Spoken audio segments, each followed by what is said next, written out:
Hi, I'm Sable, and I was supposed to save my brother's life. At least that's what my parents told everyone. They said I was his only hope, that I had a chance to be the hero. But they already knew I wasn't a match. They knew before they ever asked me, before they dragged me through hospital corridors, before they faked my consent. I found out the truth in a forwarded email 6 months too late. But that wasn't the worst part. The worst part was realizing they had a backup plan if I died on that table. What kind of mother takes out a life insurance policy on her daughter, just in case the lie goes too far? What else were they willing to hide? And how many times had they told this story without me in it? The hospital lobby smelled like pine-scented cleaner and tension.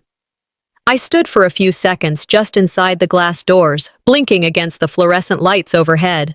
The last time I'd been here was for a sprained ankle during college. This time, I'd been asked to come by my mother. No details, just a tight one-sentence text. We need to discuss your brother's transplant. Friday, 10 a.m. Don't be late. She didn't ask, she summoned. I moved toward the reception desk and gave my name. The woman behind the counter gave a polite nod, handed me a visitor badge, and gestured toward the waiting area. I didn't sit. Instead, I scanned the room. Stiff chairs, half-dead magazines, and a small table stacked with pamphlets. That's when I saw it. Brochures, neatly fanned out. On the cover, a photo of Melis, mid-laugh in a hospital gown, looking like the golden boy who just happened to be facing adversity with charm and grace. Bold letters read, "Our miracle, our Melis." Just beneath it, in smaller print, were supposed acknowledgments of those involved in his journey. I spotted my name, or rather, a version of it. Sophia Hale. Not once, twice, printed on every single copy. Sophia? I picked one up and ran my thumb over the glossy page. It felt like someone had tried to include me without actually seeing me. My own family didn't even bother to get my name right. Not even in print. A nurse stepped out and called, "Family of Melis Hale?" I followed her down the corridor without saying a word. Inside the consultation room, the air was stale, heavy. Callista sat perched on the edge of her chair, back straight like she was posing for a portrait. Arthur stood by the window with his arms crossed, his face blank. Neither looked at me. "Thanks for finally showing up," Callista said, voice clipped. I didn't respond. A man in scrubs, Dr. Hawthorne, according to his name tag, began explaining the transplant process, compatibility, risks. I tried to follow, but Callista reached into her handbag and pulled out a folded paper. She held it up like a weapon. "This," she said loudly, "is the lab result that says you're a possible match." Before I could react, she ripped the page in half, then in quarters. The pieces fluttered to the ground like confetti. "You're letting your brother die," she screamed. The room went silent, except for the sound of her breathing, short, dramatic gasps. A nurse peeked in from the hallway, then quickly stepped back. No one moved. No one said a thing. Arthur didn't even blink. I bent slowly, picked up one of the torn pieces, and studied it. My name, this time correctly spelled, was partially visible near the corner. "You had no right," I said softly. Callista stepped closer. "He's your brother. Don't act like this is optional." I didn't say no. "I haven't even said anything. You showed up. That means something." "To you," I replied. "Not to me." Outside the room, I walked past the donor board. My eyes searched for something, anything, to indicate I existed in this narrative they were weaving. There it was again. Sophia Hale, listed under supporting family. Meanwhile, Melis had an entire paragraph about his resilience. Even here, they wanted the story, not the truth. In the hallway, Arthur caught up with me. "This doesn't have to be dramatic," he said, barely looking at me. "Just sign the form and don't make this harder than it already is." I stopped walking. "For who?" I asked. He didn't answer. I turned and faced him. "You know what's harder? Being treated like a pawn in your public relations campaign. Sable. You don't get to say my name like you just remembered it." People passed by. Some slowed their pace, sensing the heat in our exchange. None stopped. Back in the waiting area, I picked up another copy of the brochure. I folded it once, then again, until it fit neatly into my pocket. A keepsake, not out of pride, but proof. As I walked toward the exit, I passed the donor wall once more. I paused in front of it, watching strangers admire the framed plaques and laminated stories. Funny, I muttered, mostly to myself. I'm the only one they didn't ask for permission, and the only one they need. Outside, the wind tugged at my coat. I pulled out my phone, thumb hovering over an old email marked unread. It had been sitting there for months, maybe more. One line from the preview always haunted me. Your test results are available. I tapped it open. That unopened email wasn't supposed to mean anything. I had seen it sitting there in my inbox for months, always marked as unread, always ignored. It came around the same time I got the call from Callista, disguised as an invitation, but laced with obligation. After the chaos at the hospital, I drove the 90 miles back to Eugene with both hands clenched on the steering wheel. My brain didn't scream. It whispered. It repeated her words on a loop, wearing down my silence like sandpaper. You're letting your brother die. I didn't even raise my voice. I didn't cry. I just left. That seemed to offend them the most. By the time I walked into my apartment, the sun had slipped behind the trees. I turned on no lights. I dropped my keys into the bowl by the door, slipped off my shoes, and sat on the couch in the dark with my phone still in my hand.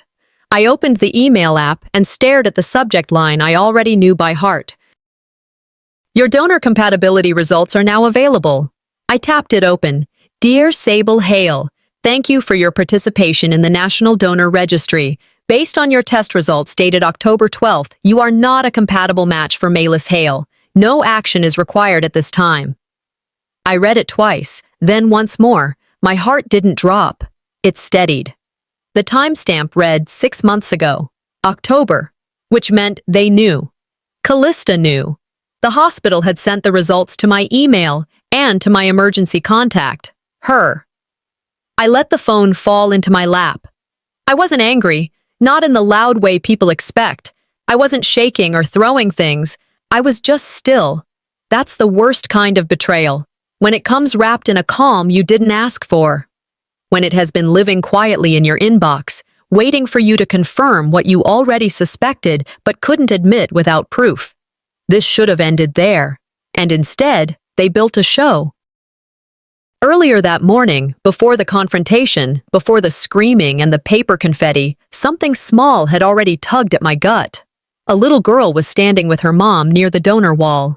She looked at me, squinted, and asked sweetly, "Are you one of the cleaning ladies?" I smiled. "No, sweetie, I'm a visitor." She nodded, like that made sense, and skipped off. I touched the visitor badge on my chest and looked down at my plain coat.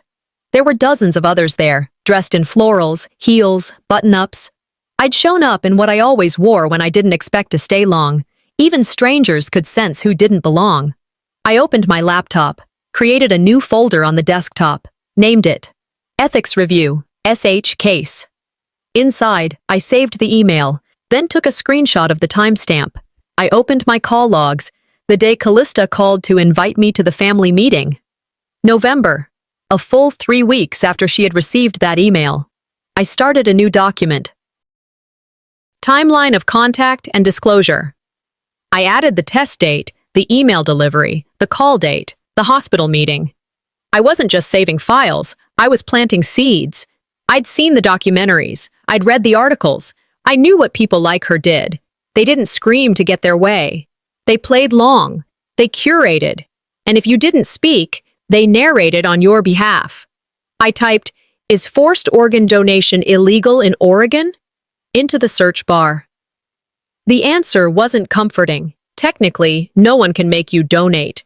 But emotional coercion? Family pressure? That lived in the gray zone. And gray is where people like Callista thrive. The email stared back at me. No match, no action required, no truth given. I closed the laptop and leaned back on the couch. That's when the texts started coming in, one after another, 5 total. Come back to the hospital. Stop this now. It's not what you think.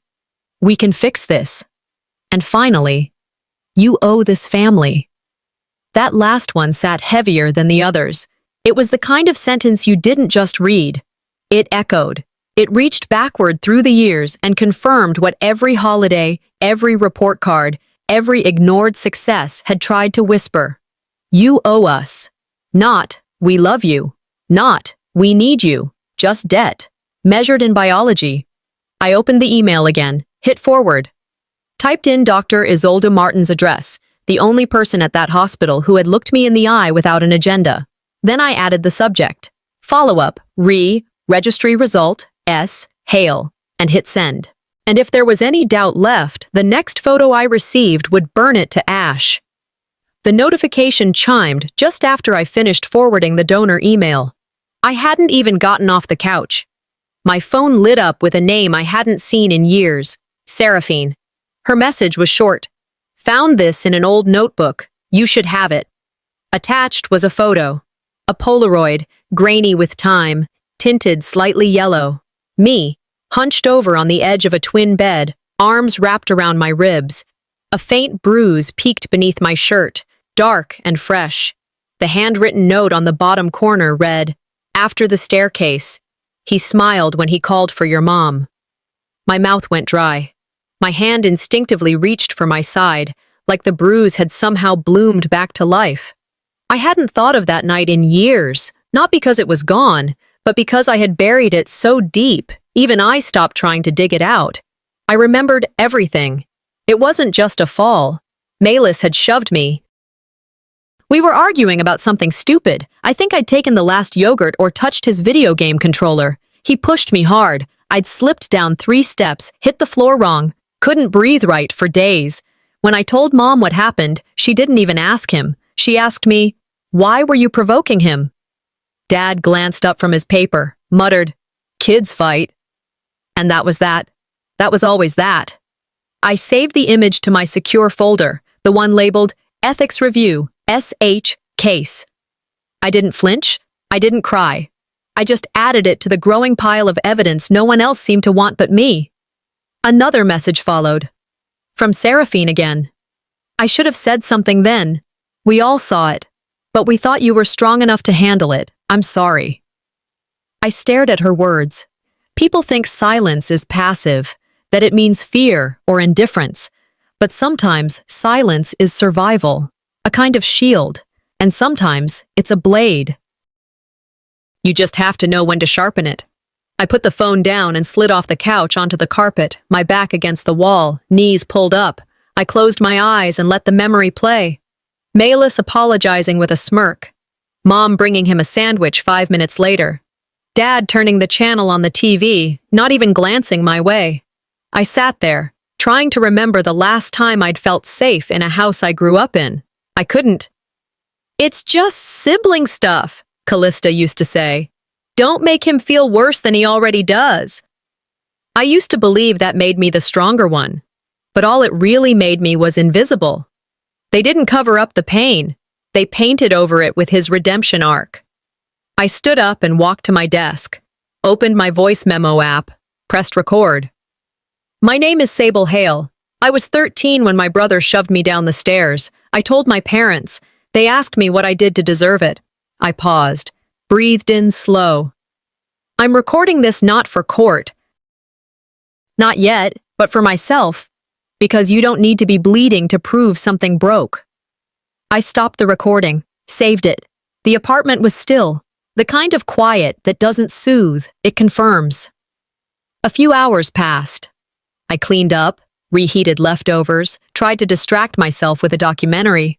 But when the next message came, I was ready for it. Blocked number, no name. Just wanted you to know, your name isn't on the new donor list. Attached. A photo of the official event program, fresh off the press. The Hale family listed as honorees of sacrificial bravery.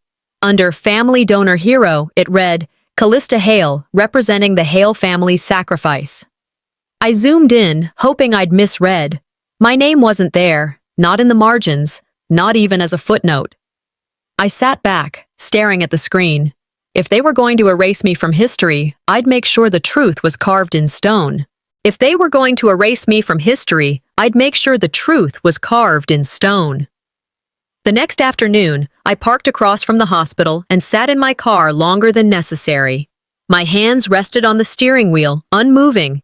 I stared through the windshield at the front doors like they were gates to a courtroom, not a place meant for healing. I wasn't here to visit anyone. I wasn't here to ask. I was here to confirm what I already knew, that this wasn't a mistake. It was a setup. The receptionist recognized me. I didn't wait for her to ask if I had an appointment. "Dr. Isolde Martin," I said. "She's expecting me." Within minutes, I was sitting across from the woman who, until recently, had been the only person in that entire building who hadn't tried to either manage me or market me. Her office was simple. White walls, a single plant near the window, and a framed ethics code beside her computer monitor. I handed her a printout of the forwarded email. The one that clearly stated, "Not a match." She took it without a word, scanning the content silently, her expression tightening with every line. "This was sent to your emergency contact?" she asked, tapping the section with her pen. I nodded. "6 months ago. That's my mother's email." She clicked a few keys on her computer, pulled up the system's access logs. According to this, Callista opened the lab result on the same day it was sent. No delay, no uncertainty. "And yet," I said, "I was still called in a month later like I was their only hope." Her lips pressed together. "This isn't just a miscommunication. It's willful concealment." She looked up at me, no longer neutral, no longer polite, just professional and furious. "We'll need to document this. For the ethics board." I reached into my bag and pulled out a second file. "Already started. I've been building a timeline. Every message, every date, every omission." I slid it across the desk. "The difference between ignorance and intent," I said, "is time. And they had plenty." Isolde nodded. "You did the right thing bringing this to me. I'll ensure the board gets everything." As I left her office, I found myself back in the main corridor, feet moving on instinct. My body knew this building too well. It walked even when my mind floated elsewhere.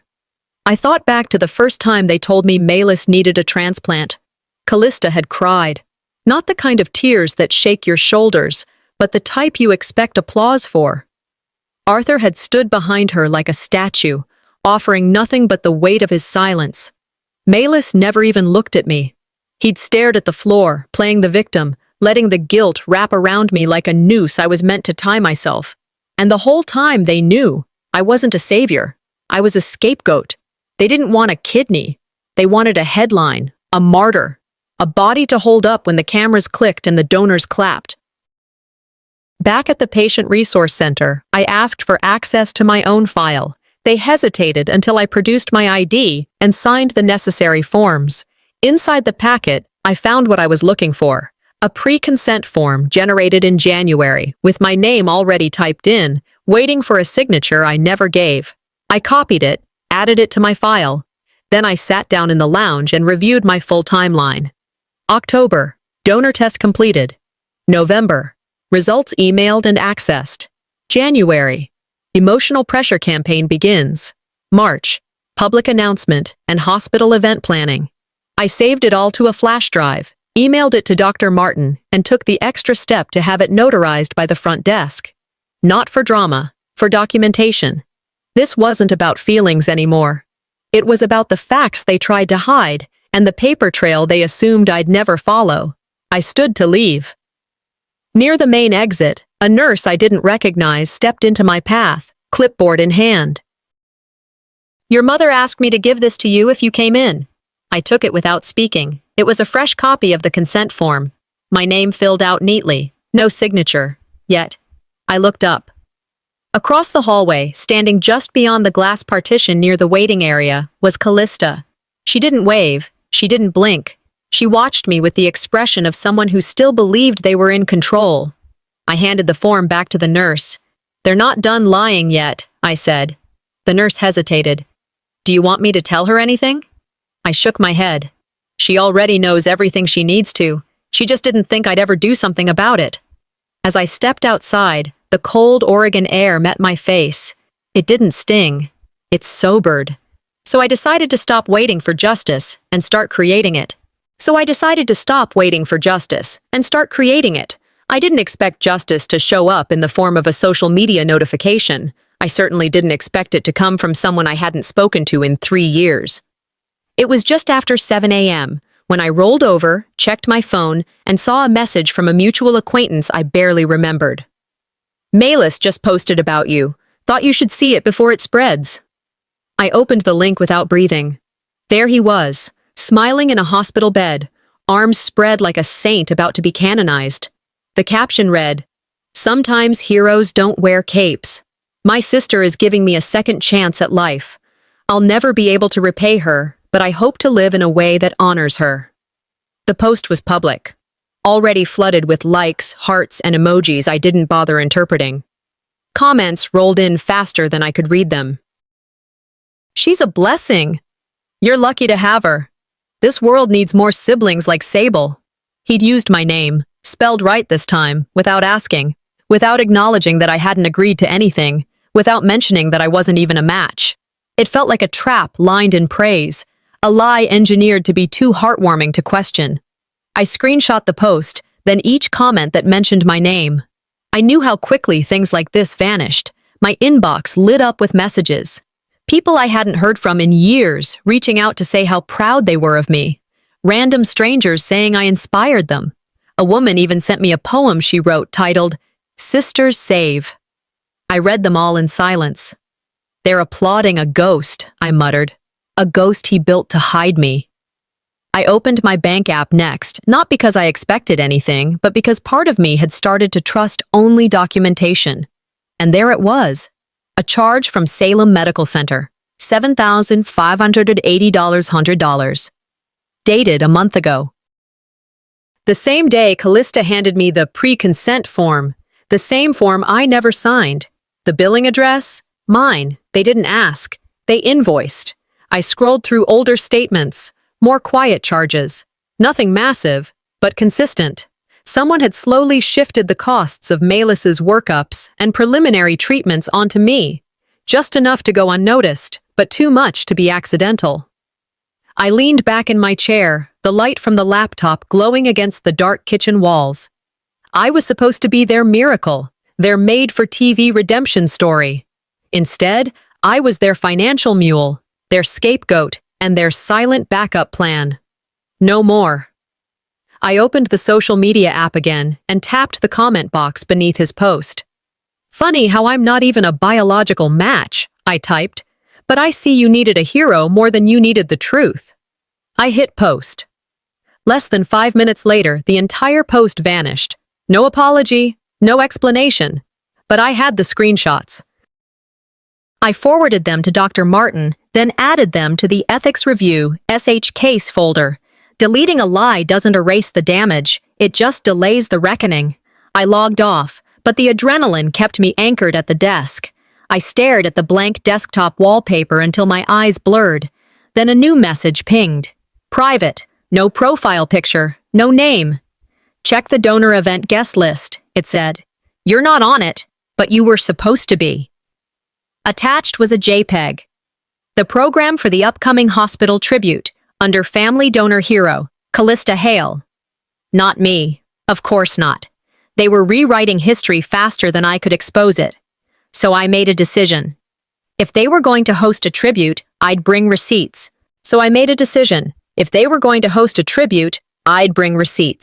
I arrived at the hospital before the staff fully settled in. The parking lot was still half empty, sun barely past the horizon, and I carried only one thing, my tote with every document they thought I'd either never see or never understand. The woman at the front desk blinked twice when I asked for access to the consent form. "Do you have an appointment?"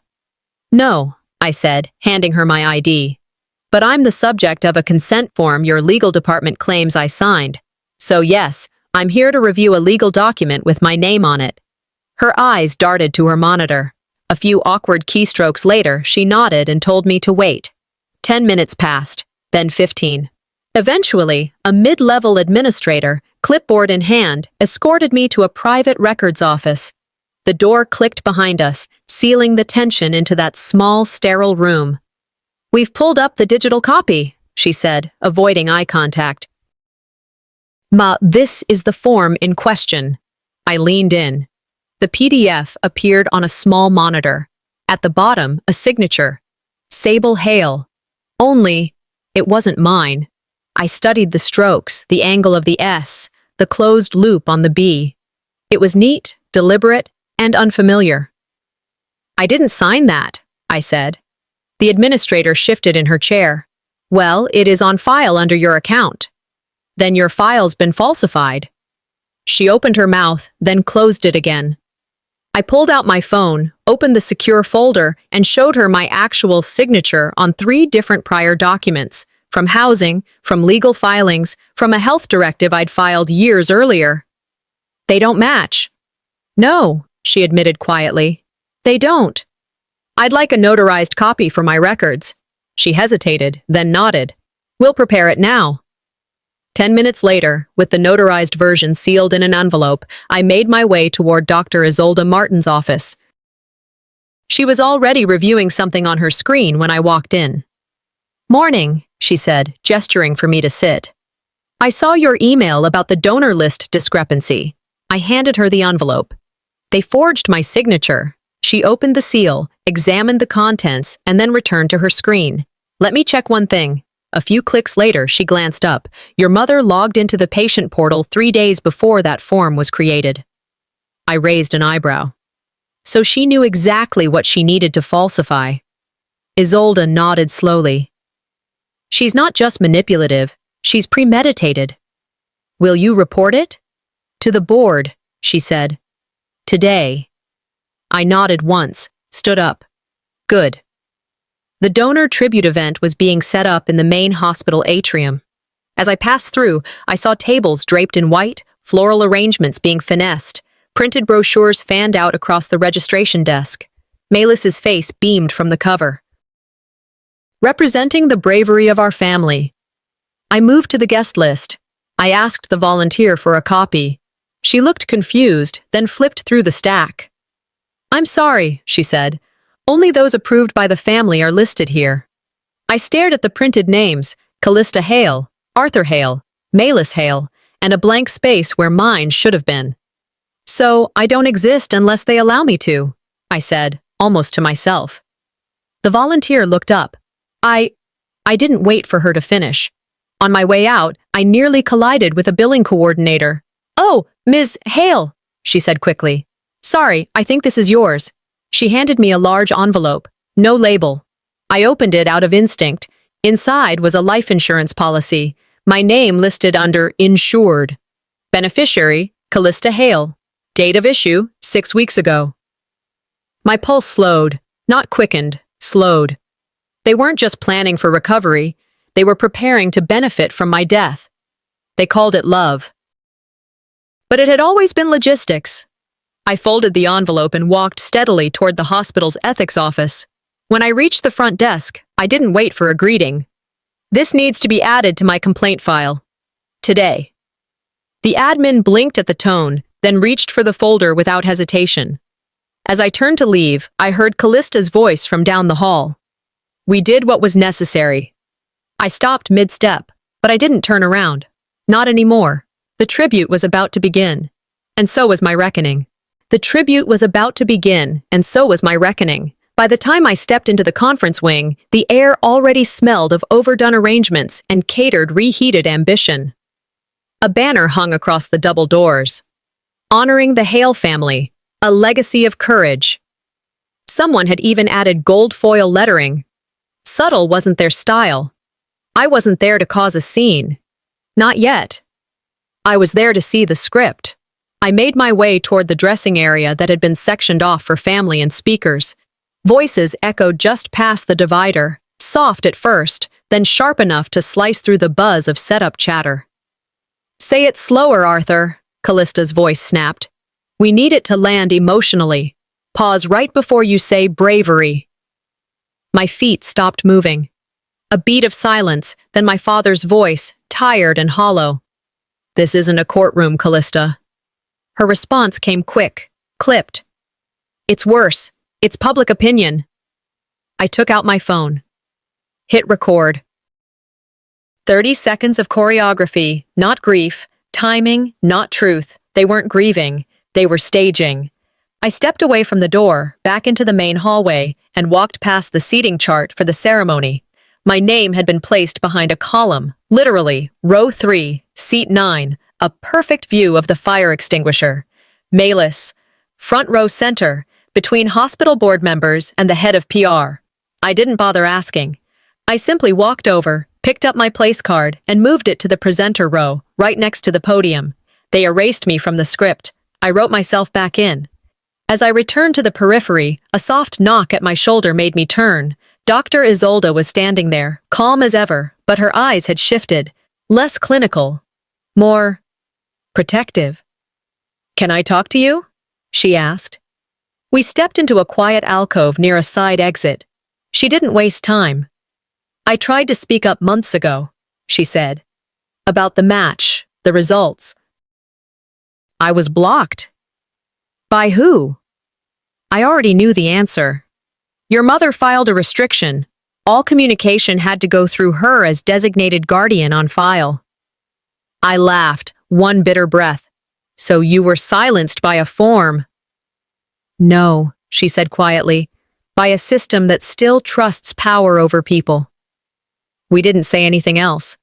We didn't need to. Back in the main hall, guests began filing in. I wandered toward the registration table and scanned the program. The cover had Malus again, grinning like a candidate. Inside, the awards list was printed in neat columns. The Hale family, for ethical donation legacy. And below that, under contributors, Sophia Hale. Not even a new lie, just a recycled error with a strategic purpose. Enough to suggest it was me, but not enough to hold anyone accountable. "They used my name for recognition," I whispered, then used a fake version to avoid legal trace. It was almost elegant in its cruelty. I took my seat, front and center, wearing a navy blazer I hadn't planned on. It used to be for interviews. Today, it was armor. I slipped a tiny wireless mic from my pocket, pre-recorded, pre-cued, perfectly timed. I wasn't going to scream. I was going to synchronize. Lights dimmed. A soft piano loop began. Callista stepped onto the stage, holding a folded paper like it was scripture. "We stand here today." But the speaker system cut her off. Not with static, not with feedback, with me. My voice filled the hall, measured and clear. They called it sacrifice. I call it silence. Gasps followed. Chairs scraped. A camera flashed. And when the lights came back on, no one saw the family the same way again. And when the lights came back on, no one saw the family the same way again. My voice still echoed through the room when the techs scrambled behind the curtains, trying to switch the feed. People weren't sure whether to clap or gasp. The sound of my recorded message had cut straight through the rehearsed smiles and pre-printed programs. They called it sacrifice. I call it silence. They called it family. I call it theater. I walked toward the podium without rushing. Each step felt like it cleared decades from my chest. I wasn't just walking into the spotlight. I was stepping out of the shadows. Before anyone could intercept me, Dr. Isolde Martin emerged from the left side of the room with a manila folder in hand. No announcement, no performance. Just a quiet presence beside me. She leaned toward the microphone and said clearly, "This needs to be read by the right person." Then she handed me the folder. Her hands didn't tremble. Neither did mine. I opened it slowly.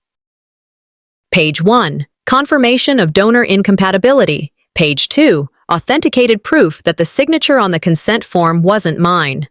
Page 3. The system log showing my mother accessed the result months before she told me anything. I didn't yell. I didn't look at anyone. I simply spoke. This isn't a story about medical need. It's about manipulation. What you've just heard and what I'm holding is proof that I was never a donor match, that my consent was forged, that my family chose to present a lie to you all because the image served them more than the truth ever could. I placed the documents on the podium. This wasn't just deception, I said. This was an attempt to control a narrative they thought I would never challenge. I'm not standing here to ruin them. I'm standing here to stop being erased. The room went still. No shuffle, no whisper. From the third row, Callista's face turned pale. Arthur's eyes dropped to the floor. Malus looked at me like I'd taken something from him. "You just killed us," he said under his breath. I turned my head and met his stare. "I didn't kill anything. I just stopped lying for you." One nurse, someone I didn't know, clapped. It was soft. Then someone else joined, and another, until the room slowly filled with restrained, hesitant applause, not for me, not at first, for truth, for exposure, for the relief of a lie finally split open. Then came the video. A tech at the back mistakenly, or perhaps intentionally, continued with the original tribute reel. A montage of photos played, family vacations, hospital check-ins, staged dinners. And in each one where I remembered being present, I was cropped out. Literally. One photo showed Malus in a graduation robe. I remembered standing next to him that day, holding the flowers. In the reel, no flowers, no me. They hadn't just forgotten me, they planned to erase me. I whispered those words aloud, knowing the microphone still caught it. The screen faded to black. A few gasps echoed. A journalist stood and asked, "Ms. Hale, are you seeking legal action, or just the truth?" I looked directly into the lens of the nearest camera. Why not both? I straightened the papers, tapped them against the podium. This wasn't a story about a donor. It was a story about consent. And now, the consequences. I stepped back from the mic, calm and clear. The applause wasn't loud, but it was real. And by the time I stepped off that stage, my family was already unraveling.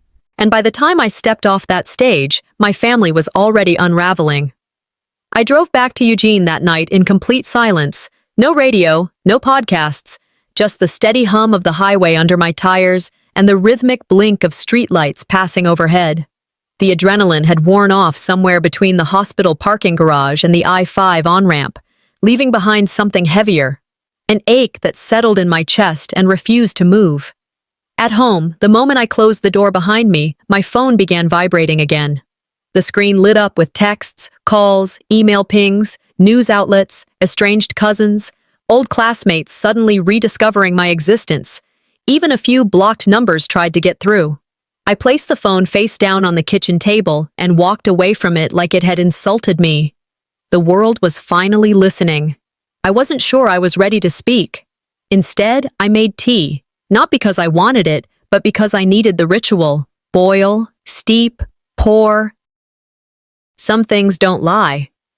While the kettle hissed, a message popped up from Mariah, a friend of a friend who'd been at the tribute.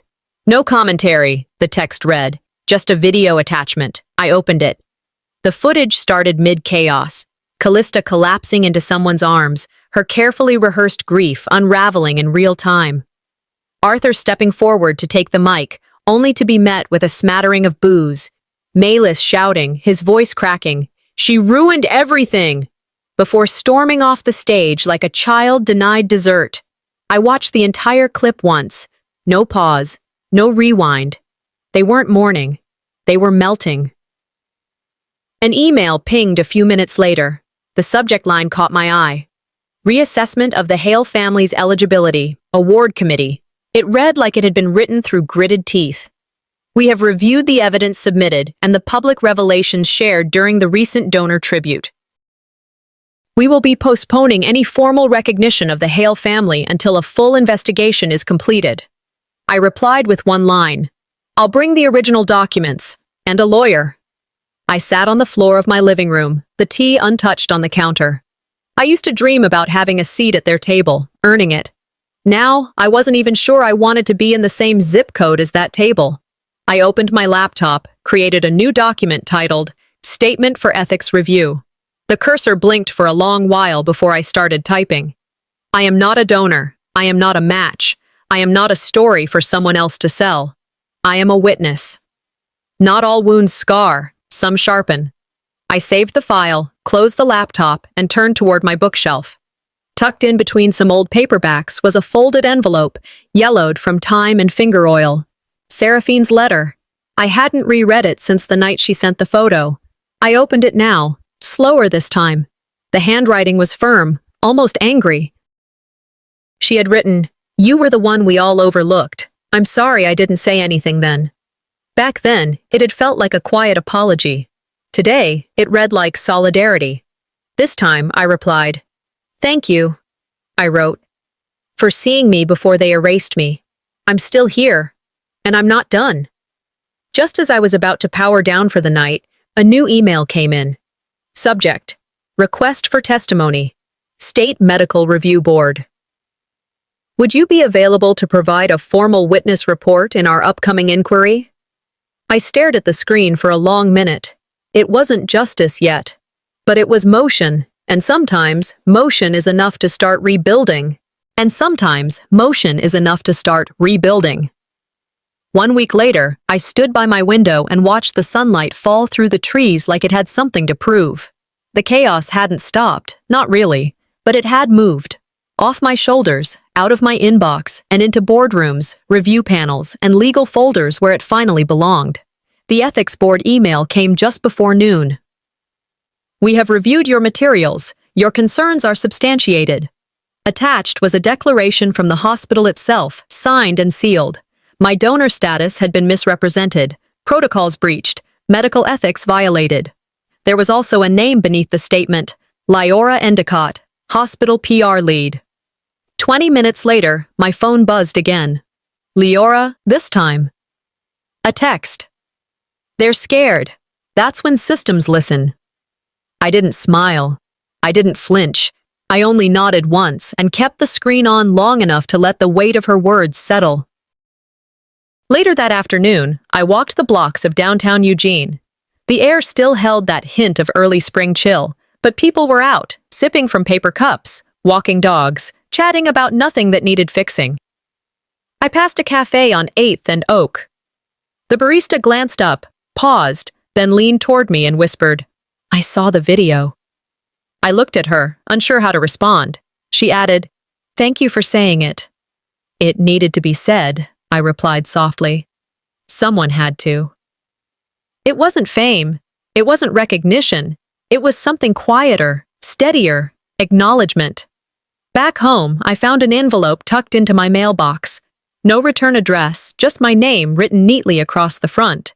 I knew that handwriting. Inside was a letter from Melis's former partner. "You didn't imagine it," she wrote. "He was always like that. I stayed quiet because they made me choose sides." Enclosed was a printed screenshot, an email chain between Callista and a hospital staffer. In it, she explicitly requested that all communication be rerouted through her. My test results, my rights, my voice, all filtered by a woman who decided long ago that silence would keep us easier to manage. I forwarded the image to my legal team without even opening a reply window. No emotion, just process. That night, I pulled out an old box from my hallway closet. Inside were photos, cards, scraps of paper I used to believe proved I mattered to them. I sorted through them slowly, not to destroy, but to archive. Some truths deserve to live, even if they hurt. "You can forgive and still walk away," I whispered.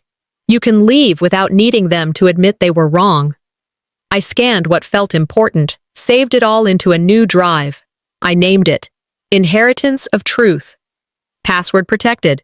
For no one but me. Then came the final form.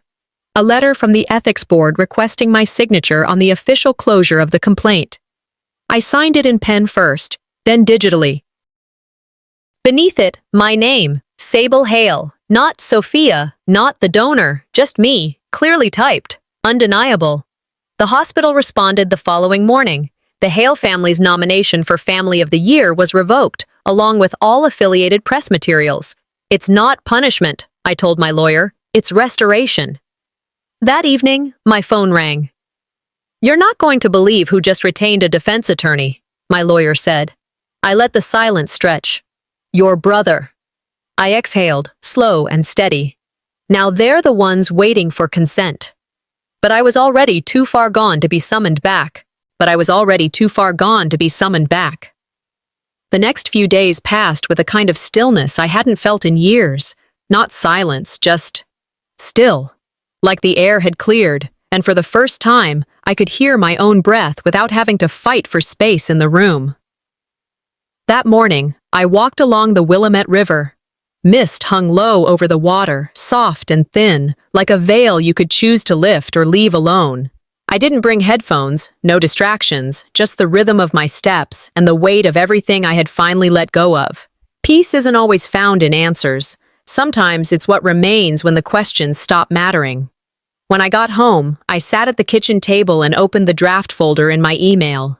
The unsent letter to Callista blinked back at me. I'd written it 6 times, each version less angry, more hollow. I didn't need it anymore. I deleted every version, then emptied the trash. Around noon, I got a voicemail from a number I didn't recognize. It was Arthur. His voice was quieter than I remembered, slower. "You were right," he said. "I just didn't want to see it. She thought control was the same as care. Maybe I did too." I played the message once, then again, not for meaning, for tone. I didn't call back. That afternoon, I walked into the hospital through the side entrance. No press, no planned confrontation, just me. I passed by the donor tribute hallway, now mostly empty. The posters had been taken down.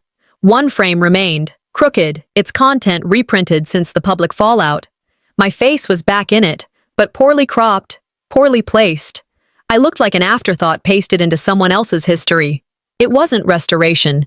It was reputation management. I stepped closer, pulled the page from the frame with no resistance, folded it, and slipped it into my coat pocket without hesitation. I didn't owe them shame anymore. Or quiet. From there, I went to the courthouse downtown. A clerk named Cynthia guided me through the paperwork. Nothing dramatic. Just a form. Confirmation of my full legal name. Sable Hale. No aliases. No confusion. "They used my name without consent," I said. "Now I reclaim it with intent." When she handed me the certified copy, I felt it. Not victory, not relief, just certainty. On my way back through the hospital, I stopped in the garden. It was nearly empty. A few benches, a nurse taking a break. I didn't expect to see her. Callista stood near the fountain, arms crossed, not crying, not dramatic, just there. We locked eyes, but neither of us moved. "You'll regret this when we're gone," she said quietly. I stepped closer, not out of aggression, but precision. "You were gone long before I ever left." She blinked but didn't argue.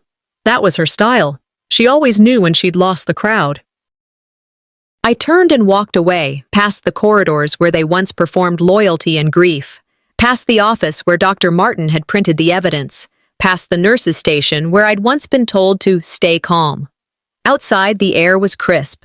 My phone buzzed. New email. Subject line, upcoming panel, ethical narratives in modern medicine. We'd like you to speak. I read it 3 times, then smiled, slow and quiet. This time, I'd tell it right. And I had one last truth left to share. 2 weeks after the panel invitation arrived, I stood backstage at the Portland Ethics Conference, watching technicians check cords and microphones like surgeons prepping for theater. The event was titled Consent and Consequences, Real Cases, Real Voices.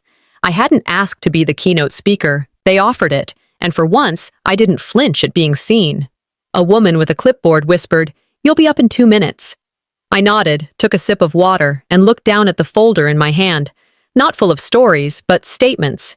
Signed, verified, undeniable. The introduction was brief. Then it was my turn. I stepped onto the stage, not to perform, but to testify. "I didn't come here to be applauded," I began, voice steady. "I came because someone needs to remember what silence costs." The room hushed. I read from the transcript I'd submitted to the board months earlier. I detailed the coercion, the forged consent, the curated deceit disguised as sacrifice.